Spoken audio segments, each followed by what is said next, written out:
शर्म आनी चाहिए भारत के और विशेषकर दिल्ली के उन सभी पुलिसकर्मियों को जो अपने ही भारतीयों पे, अपने ही हिंदू भाइयों पे, अपने ही हम उम्र भाइयों पे और अपने से कम उम्र के भाइयों और बच्चे समान भाइयों पे हाथ उठाते समय आपका हाथ नहीं काँपता, आपका मन आपको झकझोरता नहीं है, आपका मन आपको गरियाता नहीं है, आपका मन आपको दुत्कारता और डांटता नहीं है। शर्म आनी चाहिए। शर्म आनी चाहिए कि आप ऐसा कैसे कर सकते हो। क्या आपकी नौकरी ज़्यादा बहुमूल्य हो गई है मानवता और राष्ट्र धर्म, सनातन धर्म से भी बढ़ के? शर्म आनी चाहिए। क्या आपके मन ने कभी आपको रोका नहीं? क्या आपके मन ने कभी आपको डांटा नहीं? क्या आपके मन ने कभी आपको झकझोरा नहीं? ये महापाप करते समय कि आप बच्चे समान, अपने भाई समान सभी भाइयों पे लाठियाँ बरसा रहे हो और एकदम कठोरता से एकदम तेज़ तेज़ लाठियाँ मार रहे हो। शर्म आनी चाहिए।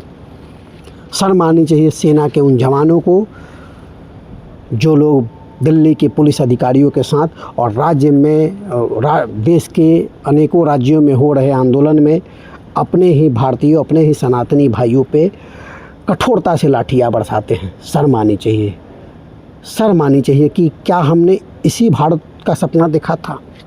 क्या सनातनी हिंदुओं ने, भारत के हिंदुओं ने, क्या भारत के लोगों ने, भारत के युवाओं ने ऐसा भारत बनाने का सपना देखा था? ऐसा भारत हम सोचते हैं?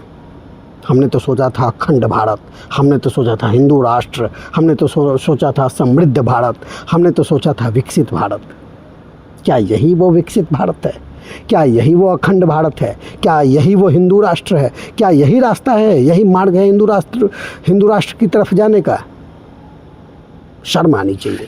शर्म आनी चाहिए भारत के तत्कालीन सरकार को, शर्म आनी चाहिए भारत के तत्कालीन प्रधानमंत्री नरेंद्र मोदी को, शर्म आनी चाहिए घमंडी अहंकारी अमित शाह को, और शर्म आनी चाहिए देश के और विशेषकर दिल्ली के शासन प्रशासन और सेना के जवानों को। किसी भी देश का, विशेषकर मैं भारत के संदर्भ में बात कर रहा हूँ, तो भारत के सरकार का, सेना का, प्रशासन का, न्यायालय का, सबका एक ही कर्तव्य है कि भारत की सुरक्षा, भारत के लोगों का कल्याण करना, भारत के लोगों के हित के बारे में सोचना। ये अन्याय, ये अनर्थ, ये अत्याचार करना आपका कर्तव्य नहीं है। लेकिन शर्म आनी चाहिए कि आपको आपके पद और आपके राज्य का घमंड हो गया है, और घमंड टूटता है। चिंता मत करिए, बहुत जल्दी भाजपा से मजबूत भारत को विकल्प के रूप में राजनीतिक पार्टी मिलेगा, जो भाजपा से 1000 गुना हिंदुओं की सुरक्षा और हिंदुओं के हित का सोचने वाला होगा। बहुत जल्दी महादेव और प्रभु श्री राम ताकेंगे, देखेंगे, कुछ करेंगे, कुछ कृपा होगा भगवान का कि भाजपा से, भारतीय जनता पार्टी से मजबूत विकल्प भारत के हिंदुओं को मिलेगा। बहुत जल्दी होगा। जब घमंड होता है, अहंकार होता है, तो एक विकल्प निकल के आता है। चाहे वो इंसान के तौर पे किसी को घमंड हो, चाहे वो राजनीतिक पार्टी के तौर पे किसी को घमंड हो, चाहे कुछ भी हो, घमंड किसी का नहीं रहा है।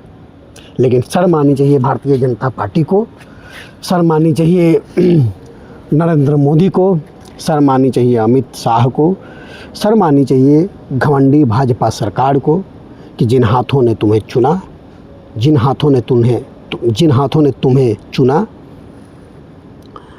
जिन लोगों ने तुम्हें चुना, जिनके घर वाले, जिनके बाप दादाओं ने, जिनके माता पिता ने, जिनके पूर्वजों ने, जिनके लोगों ने तुमको चुना, जिन युवाओं ने तुमको चुना, उन्हीं के साथ ये अत्याचार, ये अन्याय, हिंदुओं को तोड़ने की, हिंदुओं को बांटने की राजनीति अपने स्वार्थ के लिए, अपनी सत्ता में बने रहने के लिए शर्म आनी चाहिए।